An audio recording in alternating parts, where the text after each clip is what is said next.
The use of proximity is used in motion graphics constantly in almost every single style you can see, and you're going to need to know how to use it. Now, the basic concept of proximity is when one object is near something, it will make changes to that thing based on where it's at. That can be displacement, that can be scale, that can be rotation, that can be your materials. Really, any number of things can be changed by the closeness of that object. So in today's video, the first thing I'm going to do is show you the very basic setup of how to use proximity in geometry nodes. And after that, we're going to make a complete animation from the animation to the materials to the lighting so that you can have something to walk away with and really learn some practical use of proximity.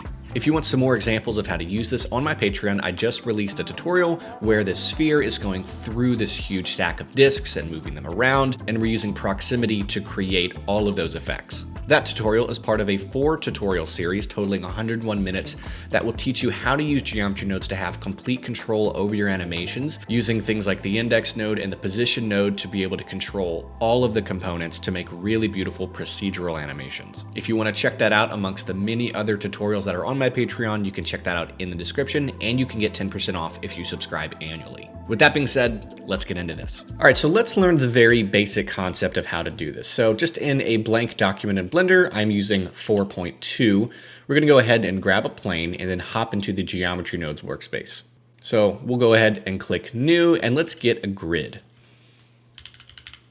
We'll go ahead and plug our grid into the geometry. We're gonna go ahead and scale it by 5, and we'll give ourselves 20 vertices, so we have plenty of things to displace. All right, so we're going to use displacement as our example. So let's go ahead and get a set position node, which is the node that we use to create displacement here in geometry nodes. And then we want to displace it on the Z. Of course, we can't access that by default, so we're going to have to get a combine XYZ. So we actually get that little socket, and we're ready to go. So we need to get an object here in the viewport to control what's going on in the geometry nodes. So we need to get an object in the viewport to control our geometry nodes. And that is always, in my case, a plane axis, because that doesn't show up in the render. So we can actually choose a different object as a thing that renders and have more control. So what we can do is just drag the empty right into here to start our sort of node tree to create the proximity effect. So the next thing we're going to need to get is a mesh line at a count of 1, which quite literally all it does is create, you can imagine like a tiny little point here. And that is to help the whole system recognize, oh, when this point is near things, make the change. And then this empty is going to control where that point is located. Of course, you can't see it because it's here, but we have one little point that is going to create the geometry needed for the effect. And then we'll go ahead and we'll plug location into start location because we want the location of our empty. Next thing we're going to need to get is a geometry proximity node. This is the magic node, and I want to see my points. And let's plug mesh into geometry, and we're pretty much ready. So we can just go ahead and plug distance right into Z, and you can see that it's working. So if I were to move my empty here, you could see it's totally working. We need control though. This is insane. So we need to get a map range. We'll plug our map range right here. And now we have this, and we can go ahead and you can use the to minimum to sort of edit this like that. And so now we have this, and when we move our empty around, of course, it is going to work the way we want. And then what you can do is you can use your from max to say how much of this geometry is going to be affected, maybe a small amount, maybe a large amount, and you can use your from minimum to sort of create kind of a plateau kind of color ramp effect if you've watched my tutorials before. And there we go. We've created the effect on scale or displacement. And you can take this exact little string of nodes and plug that into the rotation of a rotate instances node, plug that into the scale. You can plug that into anything that can move in geometry nodes, and you now have the ability to move it with that empty. What I always like to do is to, have an object that's actually visually like in the spot that's created the change. So say we use an icosphere. I'll move it up, and then here in the outliner, we'll just click on the icosphere, hold down control, click on the empty, control P, object. And so when I move this empty, it really looks like the object is actually, the guy that's creating the change. And that is how, and that's typically how I create this effect. All right, so now you know the very basic string of nodes that you can use to create geometry proximity, animations, and some fun. But of course, I understand if you're still getting to know geometry nodes, it's hard to like, how do I use this in a creative way to make a cool animation? That's what we're gonna do next. So let's go ahead and make a really cool animation with this idea. All right, let's build this thing. We're using Blender 2.0 for this. And of course, as always, let's just go ahead, throw a plane into your scene and head to the Geometry Nodes workspace and click New for a new node tree. So let's delete the input here, and we're going to start with a grid. So Shift A, search grid, plug him in, and then we'll scale him by 10, and we'll give it 10 on the vertices as well, but we're going to change that later as we go on. Now, first, let's go ahead and build the sort of what I call particle, the object we're going to make for the floor, just because we're going to bevel it, and you can't bevel natively in geometry nodes, but we're just going to use this as an object and put it in geometry nodes. So let's get a cube, and then I'm going to go ahead, bring him over. I'm going to hit period, just kind of bring him to the center.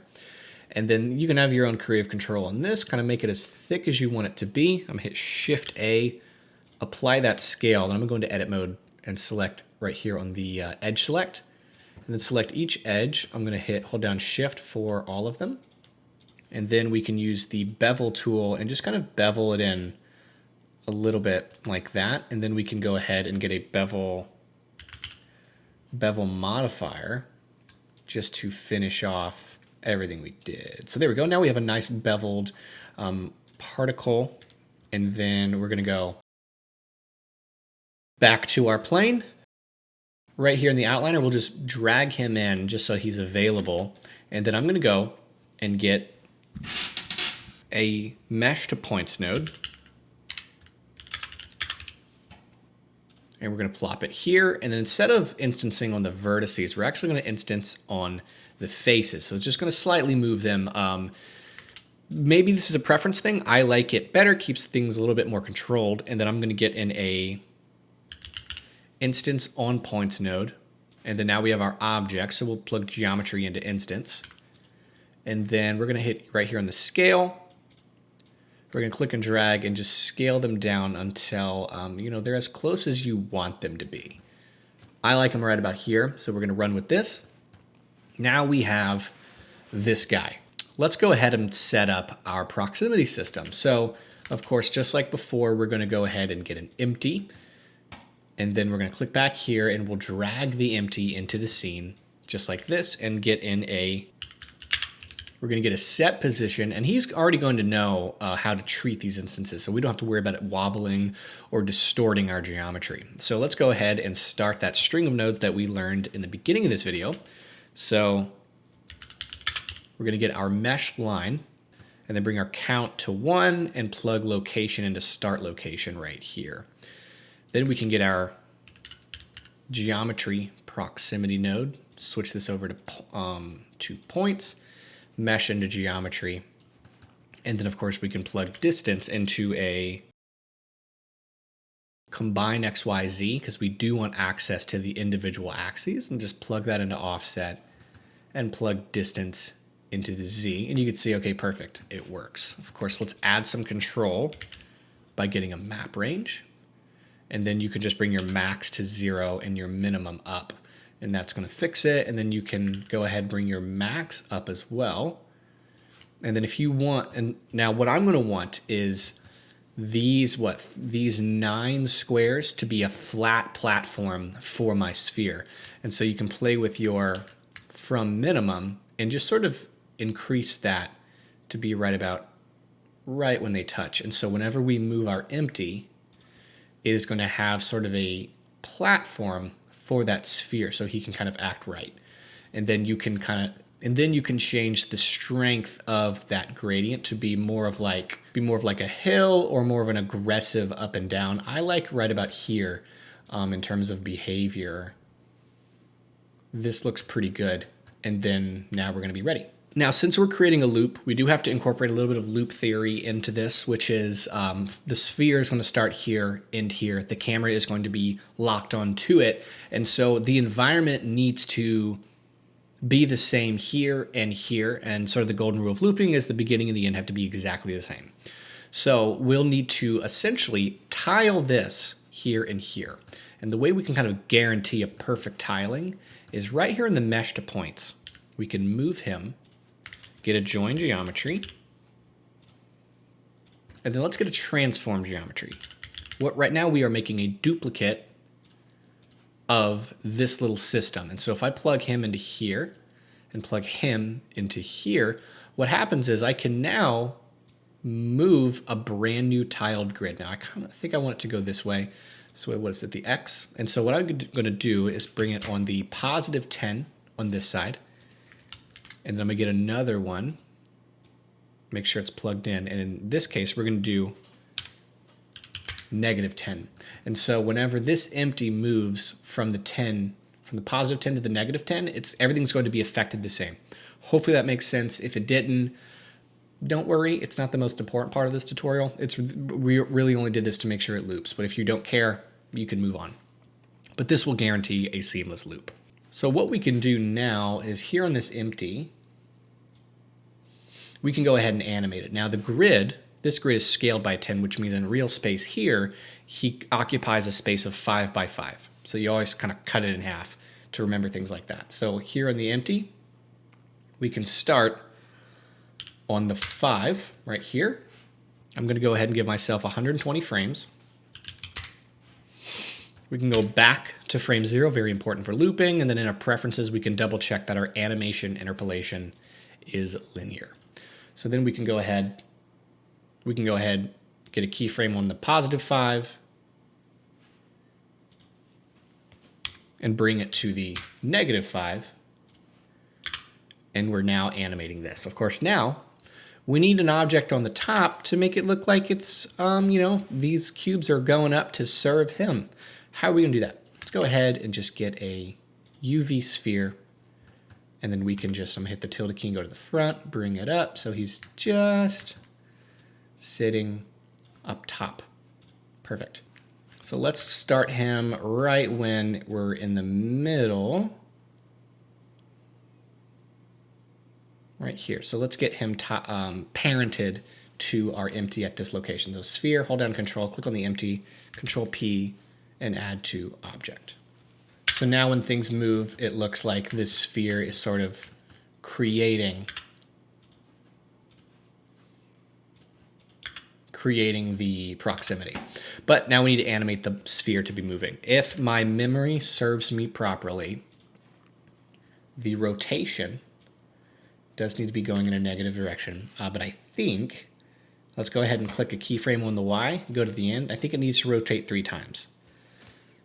So we'll type in 360 asterisk 3, which is 1080. That might be too quick. Oh, he's going the wrong way. It needs to be negative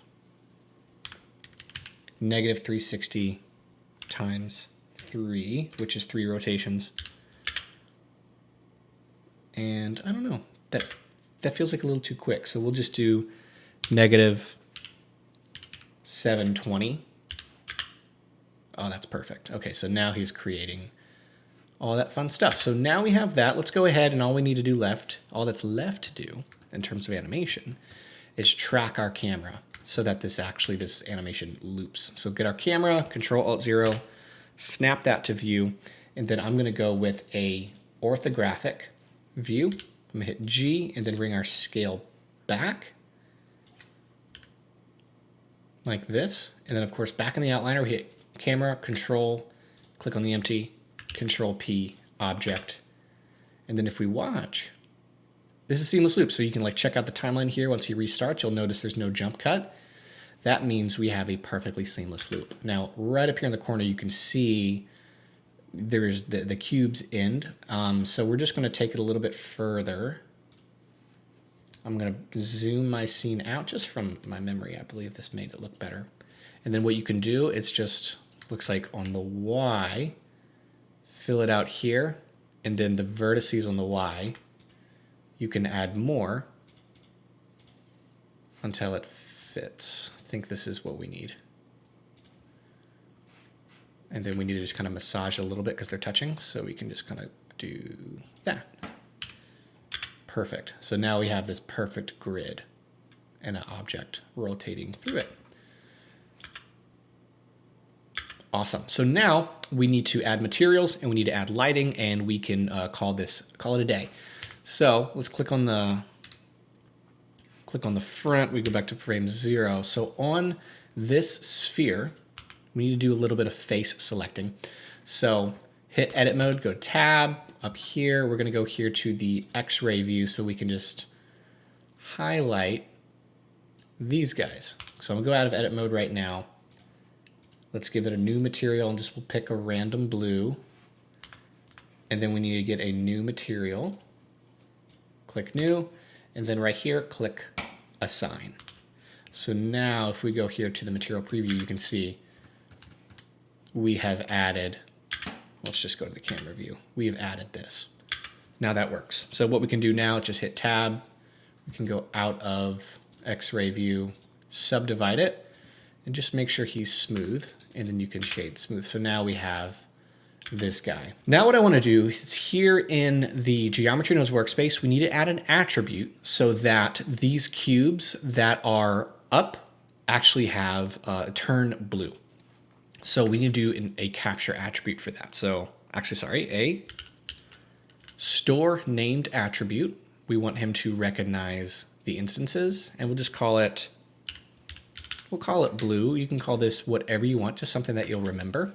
And then we need to plug the distance into the value. So now the gradient that we created that creates this proximity, we can also access that gradient in the shading now by throwing an attribute. It's like throwing a ball from the Geometry Nodes bucket and he throws it into the shading bucket. Now we can use it. That's the first time I've used that analogy. All right, so we can hop into shading, but first we need to get a set material node.